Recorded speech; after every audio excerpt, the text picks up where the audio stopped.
morning.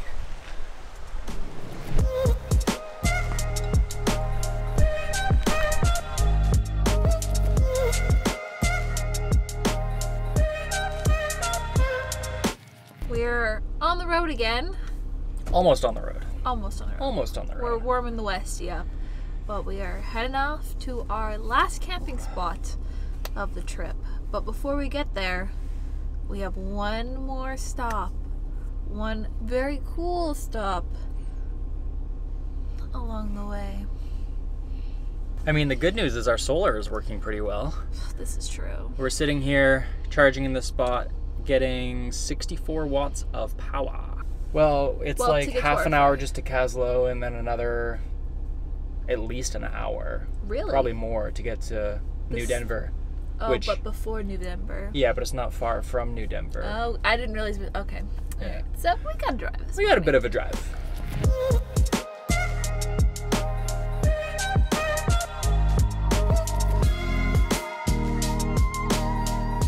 We have arrived at our destination, the ghost town of Sandon.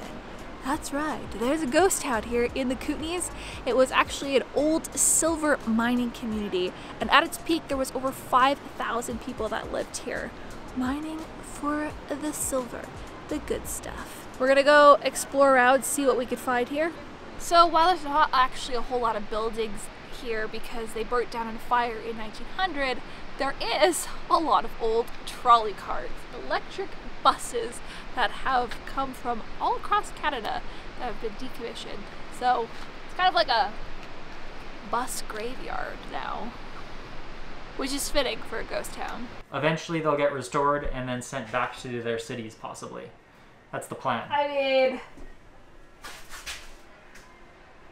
I don't know about that. They estimate it's going to be like $350,000 to restore each one of these buses. But but why would they? Why would they restore them? Yeah.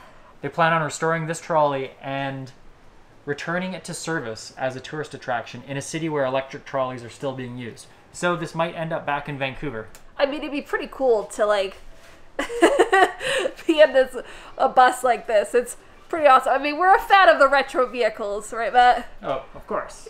Of course. Maybe this will be our next bus project. I don't know about that. Just have a casual $300,000 laying around. We could turn this into our next camper. We could have like the bed right here. Oh yeah. Maybe like the kitchen in the back. No, actually a king size bed in the back. So there was 5,000 residents at its peak. And with those 5,000 residents, there was 115 brothels, 28 saloons, 29 hotels, 7 churches, hospital, school, 3 breweries, and 3 sawmills, along with all the other amenities required to build the city. Most of the materials that they used to build the city and to keep everything running, they took from the area, including all the wood. They chopped down and burned a lot of the trees here to make room for the city and to try and find ore.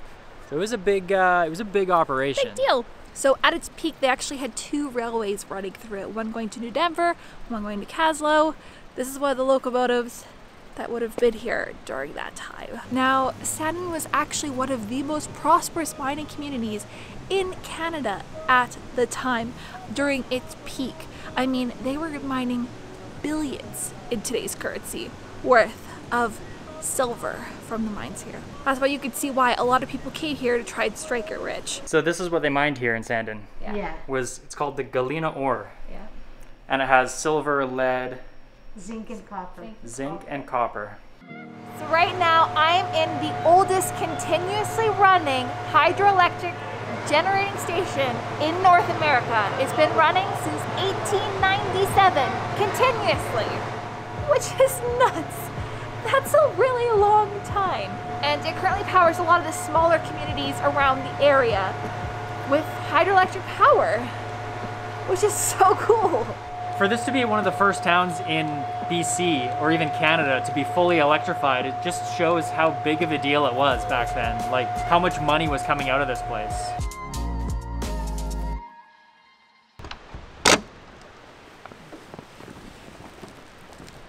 Well, friends, we are at our last campground. This is Roseberry Provincial Park, and here is our lovely spot. It's very tree-lined. It's super pretty looking right now. But it's our last night, and then we are heading back home. So how's pregnant camping treating you so far? I mean, mostly it's pretty alright.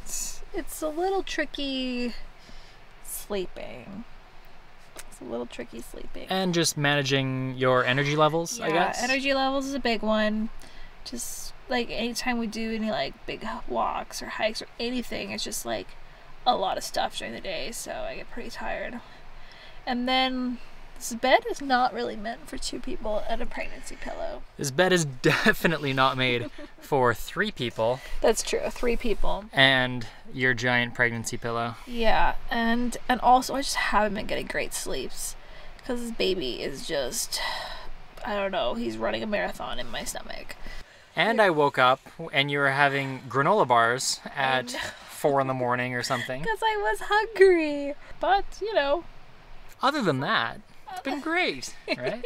Yeah. Yeah, what are you doing in here? Are you going to have a nap? I don't know. Maybe. I'll think about it. All right.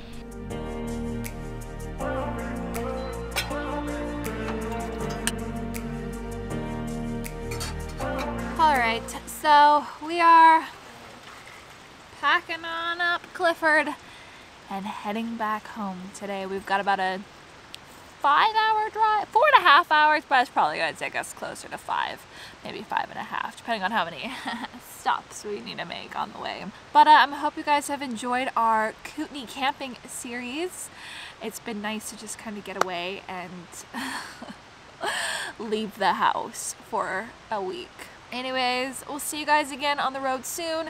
Hit that subscribe button, hit that like for whatever comes next. I don't know. Possibly a baby. Possibly a baby.